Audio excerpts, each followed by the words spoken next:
Retomando aqui a live, eu perdi a conexão. Bom, nós vamos falar com o nosso irmão Rafael Santos sobre um tema importantíssimo. Nós recebemos muitos pedidos para falar com o nosso irmão sobre esse tema, né? E há muito tempo a gente procura alguém qualificado, né, para falar sobre esse tema. E finalmente, né, conhecemos alguém que passou pela experiência, alguém que está lidando, né, com essa questão já há um bom tempo e que pode trocar com a gente. Então, nosso irmão se abriu essa possibilidade, tá aqui para. Já chamei aqui, tá chegando aí nosso irmão. Agora acho que vai, agora o áudio vai ficar tranquilo. Vamos testar aqui.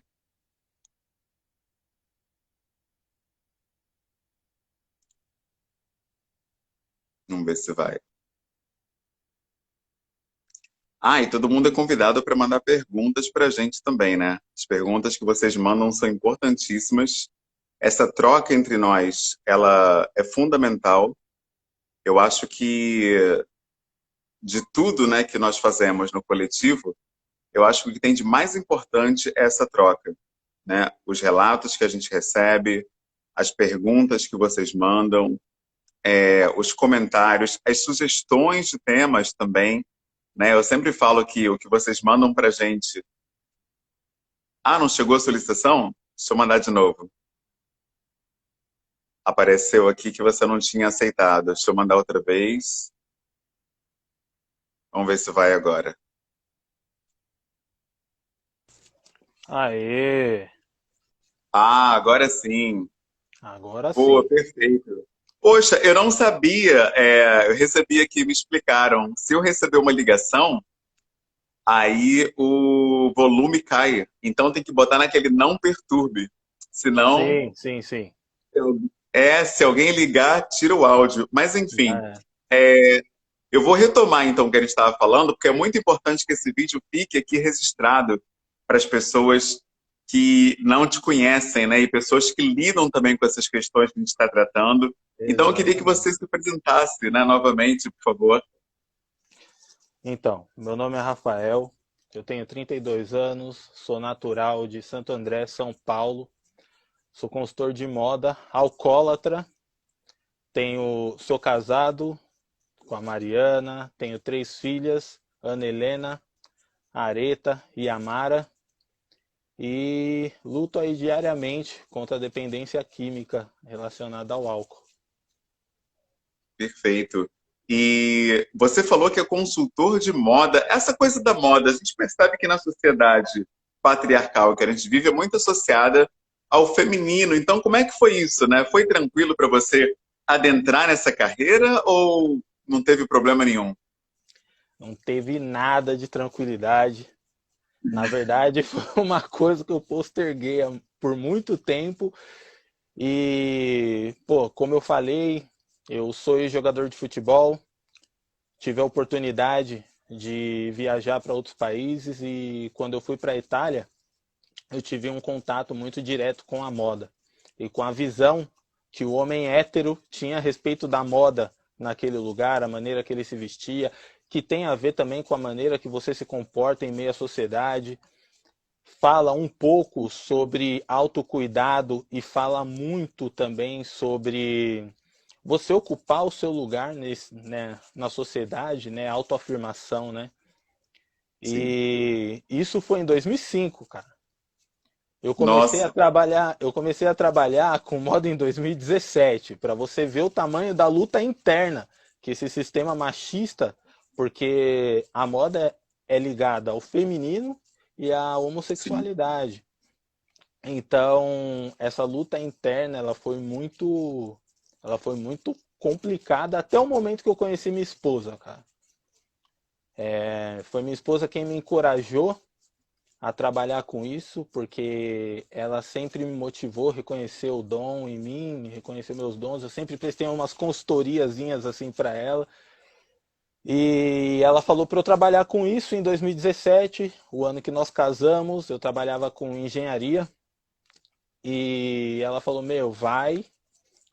E eu seguro as pontas aqui e eu fui e hoje, graças a Deus, eu trabalho com o que eu gosto, tenho satisfação pessoal e isso é muito importante para a gente porque é uma coisa que hoje eu escolhi, não é uma coisa que me foi imposta, sabe? E eu encaro isso nos tempos atuais como um ato de resistência e nós estamos aqui. Perfeito, muito bom esse relato. E uma coisa que fica, né, uma dúvida que fica, na verdade, é que na sociedade é dito que normalmente uma pessoa ela adentra esse universo do alcoolismo quando ela tem problemas, quando a coisa está muito complicada e aí ela acaba desaguando na bebida. É isso mesmo? Ou, por exemplo, no seu caso, estava tudo tranquilo, tudo bem, e de repente, quando você se deu conta, você já estava ali viciado, né, em bebidas? Como é que aconteceu isso? É até engraçado você falar disso, né? Porque a dependência química, ela é vista pela sociedade, principalmente no nosso país, como quando você sucumbe à sua fraqueza. Você é uma pessoa fraca, você não resistiu em um lugar onde tantos outros resistem, você não consegue ter contato com aquilo porque você é fraco, você não consome porque você é fraco e, meu, isso daí é muito maçante, isso daí nos machuca de uma maneira que é quase que irrecuperável. Porém, eu quero falar um pouco sobre como isso daí foi introduzido na minha vida. Eu não me lembro muito claramente, porque a nossa memória, como dependente químico, fica meio turva para a memória de longo prazo.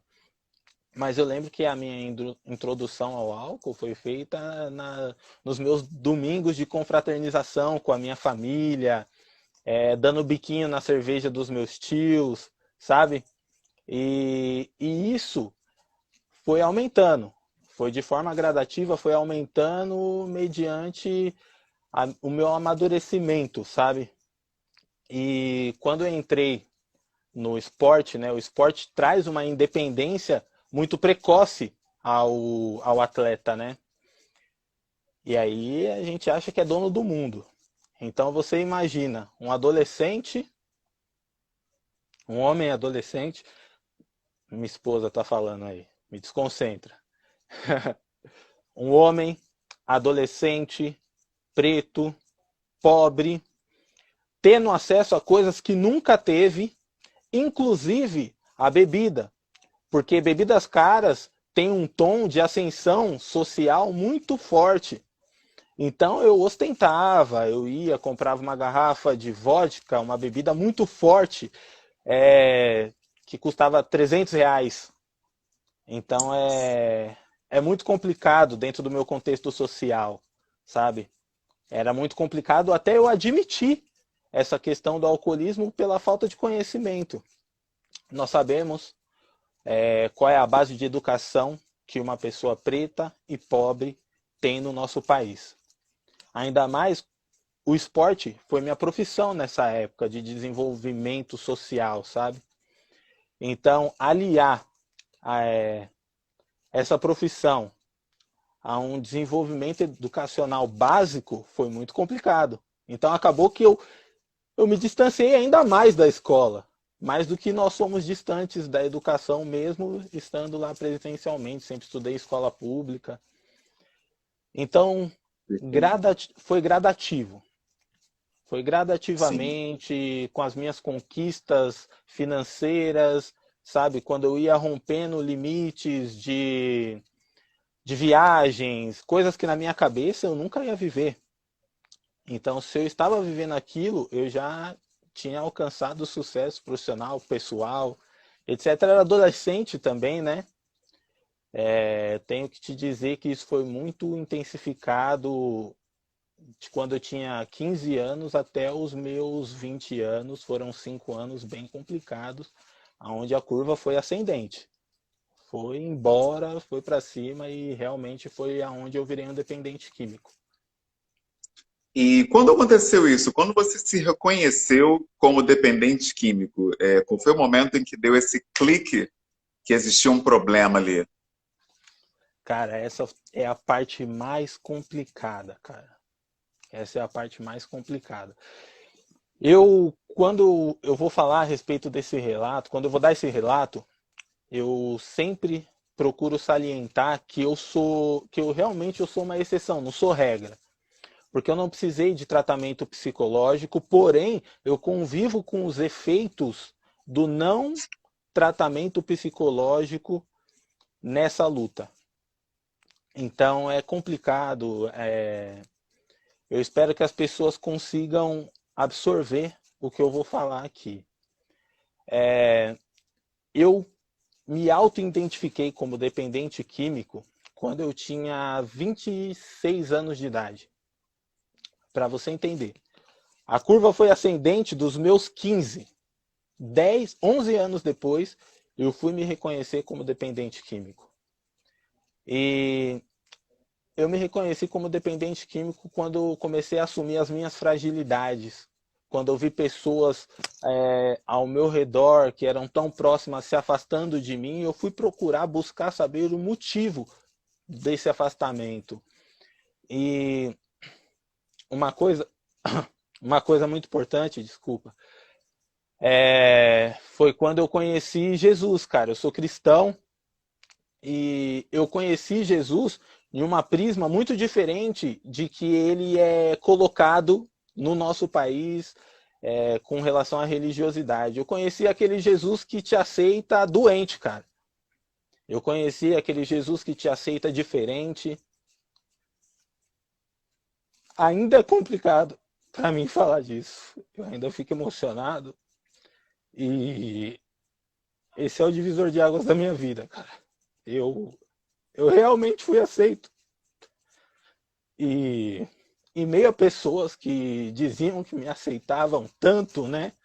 Em meio a minha família, que era desinformada a respeito do assunto, porque tinham muitas pessoas que eram alcoólatras também, eu realmente fui aceito. Eu realmente fui aceito, cara. Eu vi que algo olhou para mim realmente fora a minha aparência externa. Porque eu não faço parte, o meu visual não faz parte do estereótipo do visual do alcoólatra. Pô, eu como gosto de moda, eu como tenho noções básicas de comportamento, por conta da moda também, eu me afasto um pouco do estereótipo do homem largado, do homem sujo, do homem fedido, que é o alcoólatra. E isso foi algo extremamente complicado em assumir a minha dependência química.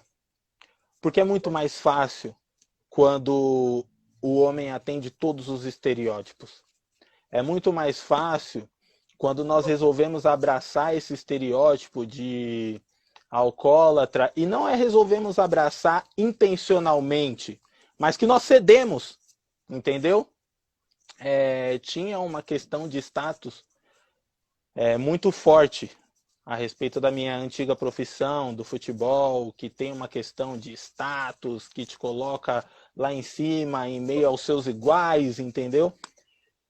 E uma expectativa muito grande em meio aos seus iguais também, né? Ah, será que ele vai ser famoso? Para onde ele vai? Etc. E por eu tentar manter por muito tempo a minha posição abraçando esse status, fez com que fosse muito difícil para mim, para eu reconhecer mesmo a questão da minha dependência química. Então, eu afastei muita gente, eu menti muito, eu magoei muita gente, eu fiz muita coisa ruim, mas sem o entendimento que isso são sintomas de uma dependência química. E isso é muito doloroso, cara.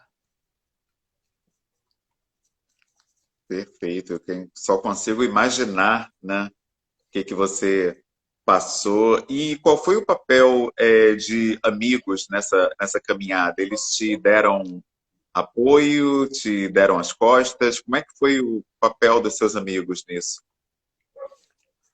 Cara, é complicado, mas é legal falar sobre isso.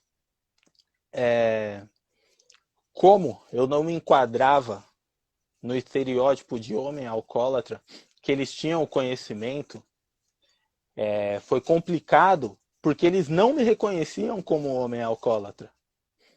Então, assim, pô, o Rafa tá aqui com a gente, tá em pé, tá legal, tá rindo, tá zoando. O Rafa vai pra balada com a gente, vai pra noite com a gente, tamo junto, tamo com ele, somos amigos dele, etc. Então, por eles não me verem como, como homem alcoólatra, era difícil para eles também. Porque eles não tinham esse entendimento. Eu era dependente químico, eu sou dependente químico. O dependente químico, ele nunca pode falar que ele era, porque é uma luta diária, cara. Então, eu sendo dependente químico, eles não conheciam, eles não conseguiam reconhecer essa dependência. Então, aí vem a dificuldade. Porque não é uma coisa intencional. Eles me ofereciam bebida. Se eu fosse para balada com eles, eles me ofereciam bebida. Por que, que eles me ofereciam bebida? E hoje eu tenho esse entendimento. Porque eu estava lá com eles, era algo que eles iam consumir, e como eles achavam que eles estavam me ajudando dentro do conhecimento deles, eles falavam, mano, eu não posso fazer com que o Rafa se sinta excluído, ele é meu amigo independente das decisões e posições que ele tomou. Então eles me ofereciam bebida, cara. Então essa questão da naturalização da bebida alcoólica, dessa droga, né? Por conta de todo um sistema de comércio e econômico, é muito complicada, até para as pessoas que podem te ajudar. Então, aconteceu o contrário. Quando eu tomei essa consciência, eu entendi que eu não podia maltratá-los, magoá-los com a minha presença, e eu me afastei deles. Eu falei, eu tive entendimento de assim, esses meninos, eles não têm noção do que eu estou vivendo, eles não têm noção do que eu estou passando. Então eu vou me afastar deles. E eu acabei me afastando de muitos amigos mesmo. Outros se afastaram de mim por conta das minhas mentiras, porque para sustentar aquele status social, eu tinha que mentir. Para me esquivar da questão do alcoolismo, eu tinha que mentir. Então, a mentira, cara, é a maior enganação que tem para a pessoa que está mentindo, não para a pessoa que está recebendo a mentira. Então, assim, a casa cai. É o que eu falo para os meninos do projeto social que a gente troca ideia. A casa cai, vai mentir, a casa cai, ninguém consegue sustentar a mentira. Então, uns se afastaram porque eu mentia muito para eles, e de outros que eram aqueles que eram irmãos, parceiros mesmo, eu tive que me afastar. Entendo. O nosso irmão Aguiar, ele perguntou se você frequentou o AA. Você frequentou Alcoólicos Anônimos? Não frequentei o Alcoólicos Anônimos. E eu quero dizer, acho que eu estava até falando sobre isso, eu não me coloco como via de regra, sabe? Porque eu não passei por estágios que são necessários na luta contra a dependência química, sabe? Acompanhamento psicológico é necessário, é de vital importância. Esse negócio de você se expor, que é o que acontece muito no Alcoólicos Anônimos, né? De você chegar, sentar numa roda em meio a iguais e você poder ouvir a história deles, se identificar com essa história e você poder compartilhar essa história. Muito pelo contrário. Me coloco não como via de regra, porque nesse tempo, quem me escutou foi Jesus, cara. Eu trocava uma ideia com Jesus, eu tomava umas atitudes que por conta do entendimento que eu absorvi, sabe? Pô, eu ia pra igreja e ficava lendo livro direto. Eu não tinha o que fazer na igreja. Eu ia para a igreja, pegava um livro, ficava lendo, sabe? Para sair do foco que me tentava a consumir bebida alcoólica. Porém, eu sofro as consequências do não acompanhamento psicológico e de não frequentar o AA nessa época de transição. Entendi. Você comentou que quando você era pequeno, tinha pessoas da família que davam aquela bitadinha de álcool, de Isso, cerveja e biquinho. tudo. Isso. E aí o Henrique perguntou se isso pode ser uma coisa hereditária, né? Tem outros casos na sua família de dependentes químicos? É hereditário, é extremamente.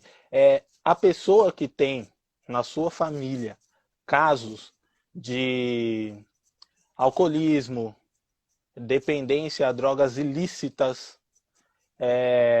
e propensão a vícios, seja ele de qualquer tipo, qual tipo for. É natural que a hereditariedade se faça presente na sua descendência, nos seus filhos, vai ter um primo, vai ter um tio, sempre vai ter.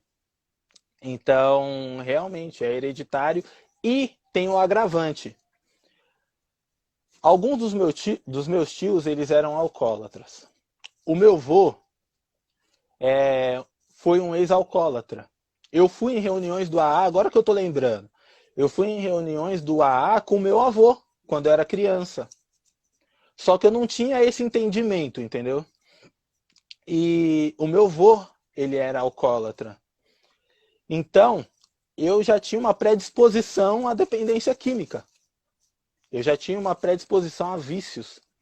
E a falta de entendimento, por isso que eu resolvi me expor e resolvo me expor, porque a falta de entendimento faz com que nós tomemos atitudes que coloquem os nossos filhos na mesma condição que nós estivemos ou estamos, entendeu? Sim, perfeito. Muito bom esse teu relato, porque mostra que não é só sobre a gente, né? Mas tem um impacto em todas as pessoas ao nosso redor, né? O seu Pô, casamento, ele resistiu a essa turbulência ou teve um momento ali de precisaram dar um tempo para superar esse desafio? não, não. Eu vou chorar de novo. Assim, o meu casamento, eu tenho uma filha de 6 anos fora do meu casamento.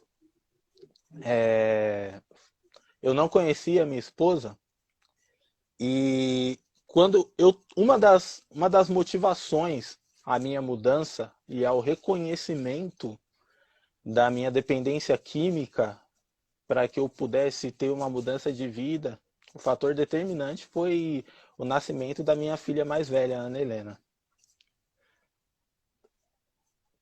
Quando eu entendi a responsabilidade que eu teria como pai, sendo filho de pais separados e sabendo que a minha filha ia nascer, eu falei, meu, eu tenho que mudar. Eu tenho que mudar. E isso foi um dos fatores determinantes. E o meu casamento, quando eu conheci a minha esposa, foi uma das pessoas que me aceitou do jeito que eu era. Ela não olhou pro meu status, ela não olhou para as histórias que eu contava. É muito engraçado. E a gente ri até hoje. Quando, pô, eu com aquela mentalidade poluída por status, bebida, sou conhecido, não sou, conheço não sei quem. A primeira vez, eu falo que eu casei com a minha esposa, a primeira vez que eu sentei para trocar ideia com ela, que eu vim com essa bagagem toda de falar, eu conheço não sei quem, eu faço isso, eu tenho isso. E cara, ela não tava dando a mínima. Ela só queria trocar uma ideia comigo, tá ligado? Então aquele foi o dia que eu casei com ela. Então, dito isso, falar um pouquinho da personalidade. e da característica da minha esposa fala um pouco da minha resistência à dependência química. Porque ela constantemente é um ponto de apoio para essa resistência. Ela me conscientiza, ela me confronta, ela me traz realidades, sabe?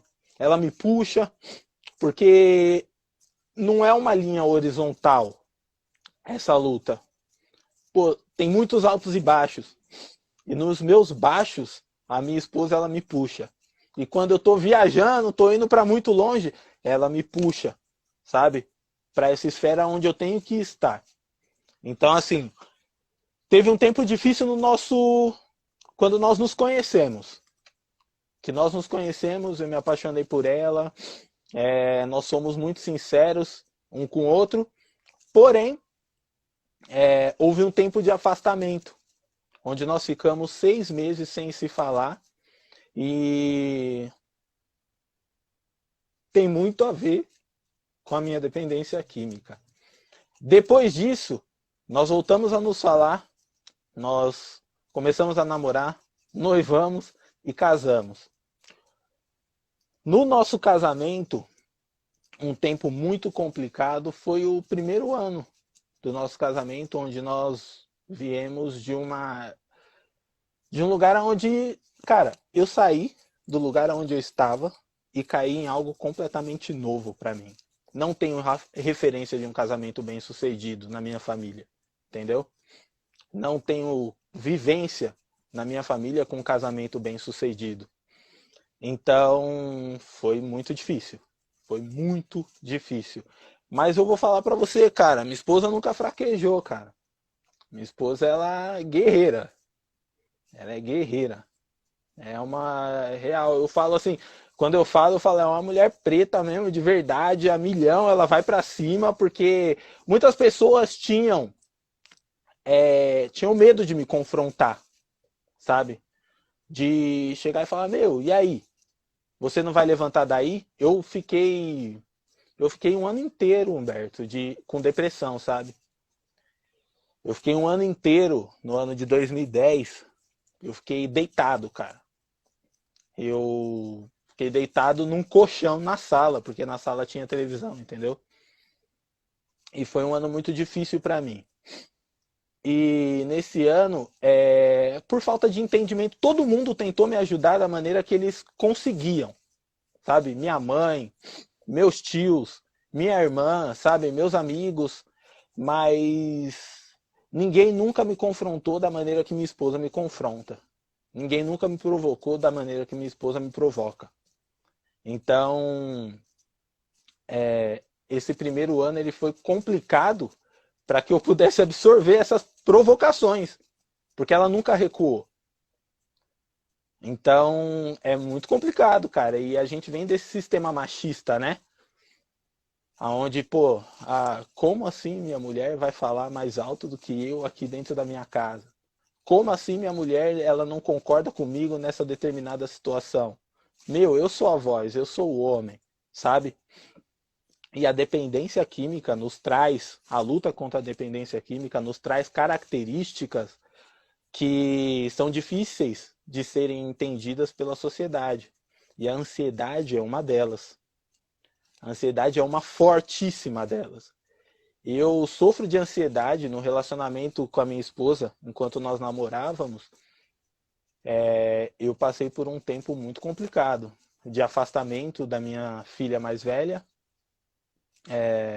de pressão profissional na área em que eu exercia lá, em engenharia, pressão religiosa, pressão familiar, e foi onde eu tive crises de ansiedade surreais. Eu convulsionei, fiquei internado, cheguei a ficar uma semana no hospital. E isso são efeitos colaterais. Isso é abstinência, cara.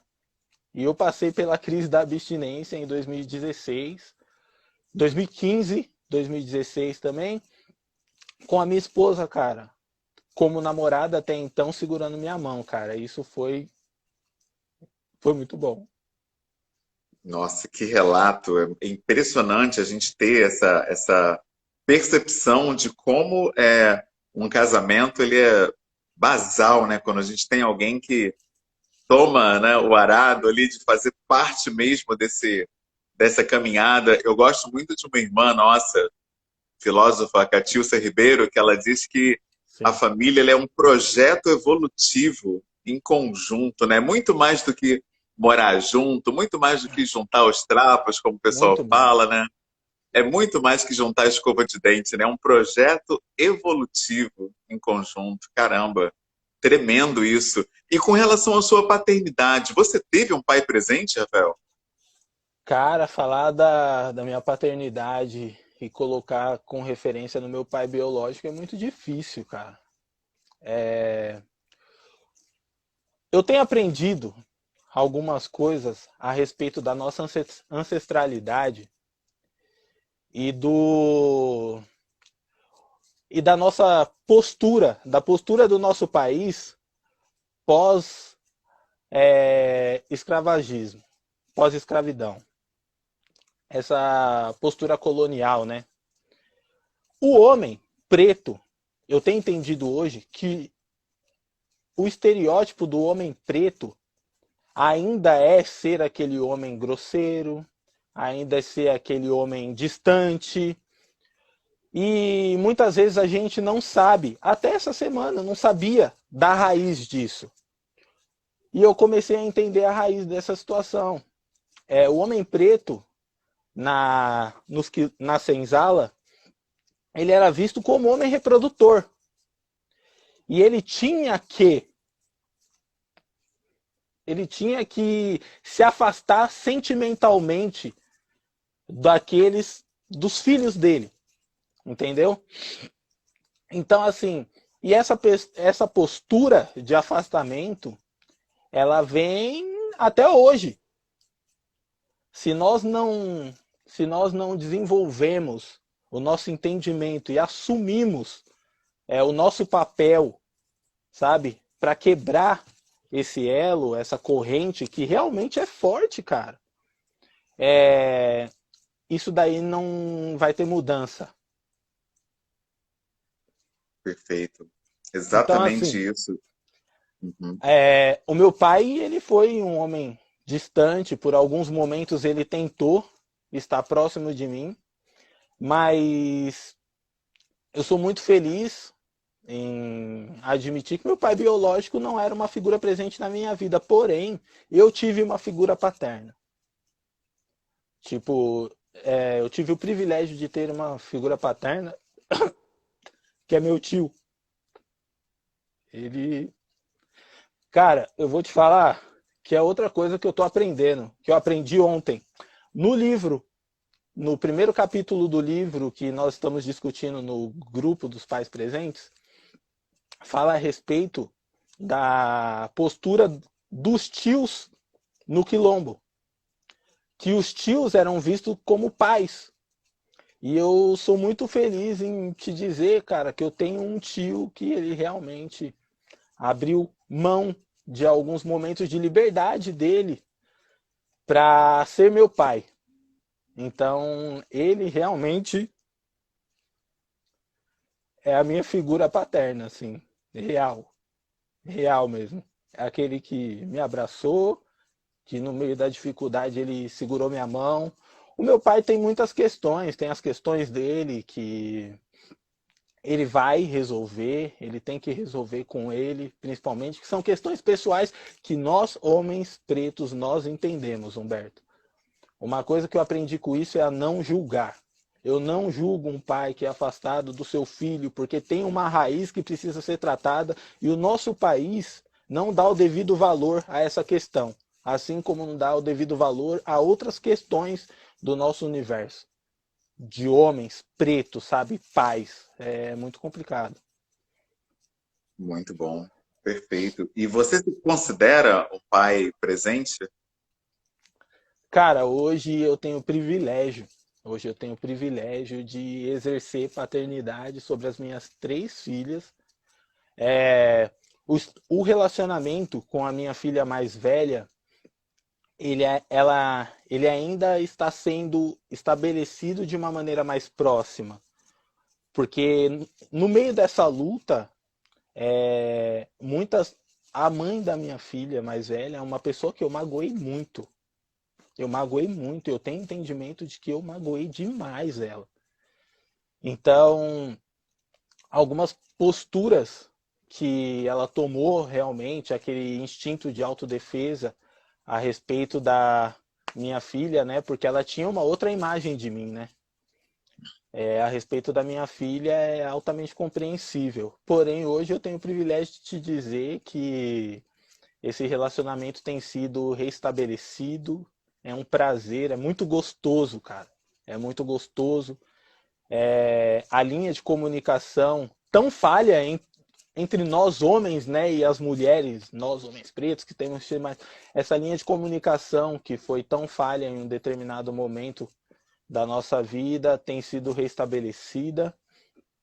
E hoje eu tenho o privilégio de dizer que eu sou um pai presente e que eu aprendo muito mais com as minhas filhas do que eu posso ensinar para elas, cara. Muito bom. Perfeito. E uma última pergunta, né? Você já até chegou a esbarrar nela no começo da nossa live, que foi como conviver com o alcoolismo, já que a gente não supera ele de uma vez por todas. Eu lembro que você mencionou alguma coisa sobre esporte. O que você pode dizer, né, para quem está acompanhando a gente? Eu tenho certeza que muitas pessoas que vieram assistir essa live vieram justamente porque estão passando por esse desafio do alcoolismo. As pessoas não sabem como conduzir o dia a dia com essa questão batendo na porta ali diariamente. O que você tem para deixar aí para essas pessoas? Uma palavra que dê um suporte para quem está acompanhando a gente. Cara, um dos pontos mais importantes é confrontar suas fragilidades e aprender a lidar com elas. Nós temos que nos expor. Eu escolhi muito tempo da minha vida ficar quietinho no meu canto, lutando e sofrendo com meus problemas. E a partir do momento que eu resolvi me expor, que eu resolvi enfrentar as minhas fragilidades e buscar conhecimento a respeito da dependência química, o que faz no nosso corpo, o meu metabolismo ele foi mudado para sempre, cara. Eu tenho um nível de ansiedade muito alto, tenho muita energia. Então, assim, atividade física, nós temos que ser muito honestos com nós mesmos. O dependente químico, ele tem que ter uma rotina. Ele tem que criar uma rotina. Se você me perguntar o que eu fiz da hora que eu acordei até agora, eu vou saber te responder tintim por tintim, porque eu tenho uma rotina, cara. Criar uma rotina. Nós temos que nos apartar dessa visão machista que o mundo joga sobre as nossas costas como homens, de que nós não podemos ter problemas, de que nós precisamos assumir toda a responsabilidade sobre as obrigações financeiras da nossa família, que nós temos que ser aquele homem super firme que não chora. Cara, minhas filhas me veem chorando, velho. Emocionado. Então isso é muito legal, cara. Eu virei chorão mesmo. Depois que eu assumi, eu sou um cara chorão, sabe? Eu gosto de abraçar, eu gosto de ter contato. Então, assim, nós precisamos assumir verdadeiramente quem nós somos. E isso me ajudou muito na minha vida sentimental com a minha esposa. Tem me ajudado no restabelecimento de relacionamento com a minha mãe. Tem me ajudado muito. Tem me ajudado muito na criação das minhas filhas, das meninas, que, cara, quando nós nos apartamos dessa masculinidade que nos é imposta, cara, a gente consegue entrar num universo totalmente novo e muito gigante, que a gente deixa de ser limitado, cara. Pô, hoje eu arrumo o cabelo das minhas filhas, cara.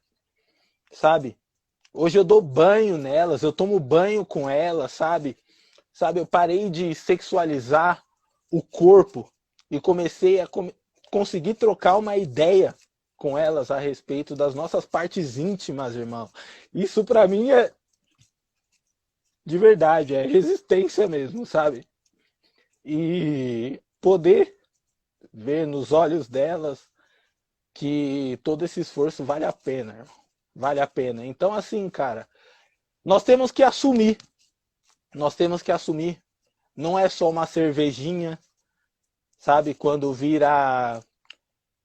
Como a bebida alcoólica, ela é usada como ferramenta de juntamento social, nós temos que entender que quando nós temos a necessidade da bebida alcoólica para a gente ser mais extrovertido, para a gente ser aceito, sabe? Para a gente alcançar uma posição de status e algumas coisas a respeito disso, cara, a gente tem que aceitar que nós estamos criando uma dependência.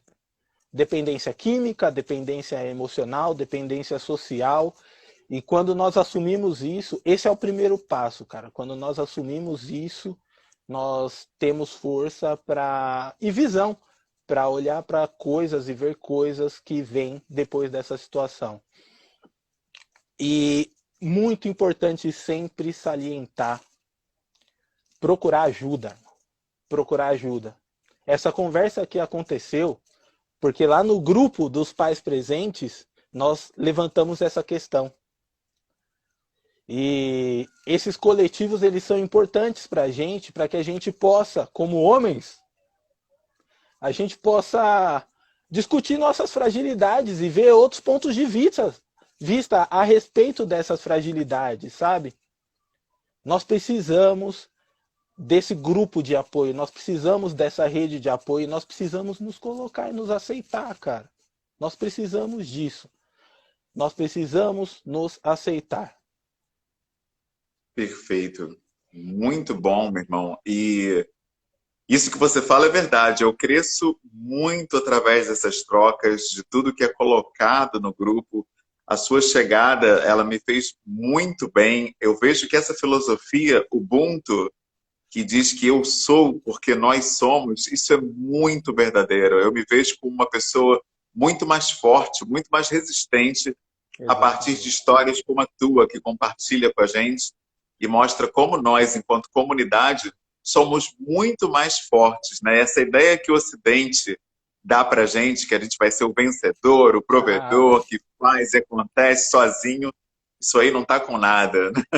Realmente, a gente deve se abraçar, né? De se amparar, se amar, se ver realmente enquanto irmãos que nós somos, né? Existe uma ancestralidade que nos une e eu fico muito feliz por conhecer uma pessoa como você que entendeu isso, né? Que existe algo além que nos une a todos nós em uma irmandade, né? Isso é muito importante. Então, eu te agradeço imensamente pela confiança de estar no nosso coletivo e de se abrir com a gente, dividir a sua história com a gente. É um privilégio muito grande ter você nas nossas vidas, de verdade, irmão. Obrigado pela tua história, pela tua confiança. Eu me sinto muito tocado mesmo, porque é algo que a gente vê que vem de dentro, do coração, né? Então, eu fico realmente muito feliz com isso. De verdade, obrigado pelo teu relato, pela tua experiência, pela tua companhia com a gente, de verdade. Eu que agradeço. Eu que agradeço e... Cara, eu quero falar para esses caras, homens pretos como nós, cara, que a gente sofre todo dia, sabe? Com relação a essa imposição dessa masculinidade que vem para derrubar mesmo a gente, que vem para acabar com o nosso poder aquisitivo, com o nosso poder social, com o nosso poder de entendimento, cara. Eu quero falar para esses caras, irmão, que eles podem viver, mano. Viver. Eu sou muito grato por poder viver. Cara, isso é algo que nos é tirado constantemente, desculpa, o poder de vida. Poder de vida, cara. Viver. Nós podemos viver. E quem quiser, cara, pode procurar a gente, cara. pode me Com procurar. certeza. Eu sei que vocês são muito solícitos lá no grupo. Roberto, Existem outros caras lá no grupo que também vários. passam pelas mesmas situações que eu passo e foi um fator determinante para que eu pudesse vir aqui e me expor. Então, assim, ninguém tá sozinho nesse mundo. É bem o que É você verdade. falou, cara. Tamo junto, Ubuntu. Então é bem isso, É somos uma isso. comunidade. Com certeza, irmão. Muito obrigado pela disponibilidade. Te agradeço imensamente e te peço permissão para compartilhar essa live no nosso canal do YouTube, para quem está chegando, poder compartilhar e aprender também com esse teu passo, né? E se inspirar a procurar ajuda, que esse passo é essencial. Cara, pode compartilhar lá. Eu tô É emocionado que eu tô isso. vendo um relato de algumas pessoas que me conhecem e é complicado. É, Pode cara. compartilhar lá, tamo junto. E, cara, estamos sempre disponíveis, de verdade. Valeu, irmão. Um abraço, boa noite. Fica com Deus. Abraço, boa noite, fica com Deus, cara. Tchau, tchau. Valeu.